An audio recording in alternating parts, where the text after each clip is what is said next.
பிரியங்கா என்ற இந்த பெயரை கேட்டதுமே முதலில் நமக்கு ஞாபகம் வருவது அரங்கை அதிரவிடும் சிரிப்பொழியும் கண்ணீர் என்ற குரலும் நக்களும் நையாண்டியும் கலந்த கலகலப்பு பேச்சும் தான் நம் கண்முன்னே வந்து நிற்கும்.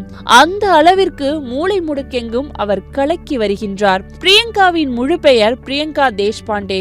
இவர் தொகுப்பாளினியாக தன்னை கொஞ்சம் கொஞ்சமாக மெருகேற்றி வந்தவரிடம் இப்போது எந்த நிகழ்ச்சி கொடுத்தாலும் அசால்ட்டாக செய்து முடிக்கும் திறமை கொண்டுள்ளார். இவர் 2016ஆம் ஆண்டு பிரவீன்குமார் என்பவரை திருமணம் செய்தார். பின்னர் 2022ஆம் ஆண்டு இவர்கள் இருவரும் கருத்து வேறுபாட்டால் விவாகரத்து பெற்றதாக கூறப்படுகின்றது. இதனை பிரியங்கா எங்கும் பேசாமல் கப் சிப்னு இருந்துவிட்டார். இந்த நிலையில் பிஸியான தொகுப்பாளினியாக வேலை பார்த்து வந்த பிரியங்காவிற்கு இன்று வசை என்பவருடன் சத்தமில்லாமல் திருமணம் நடந்துள்ளதாம். ஆனால் இது குறித்து பிரியங்கா தேஷ்பாண்டே எந்த தகவலையும் இதுவரை அறிவிக்கவில்லை. விரைவில் தனது கணவருடன் புகைப்படம் வெளியிடுவார் என எதிர்பார்க்கப்படுகின்றது.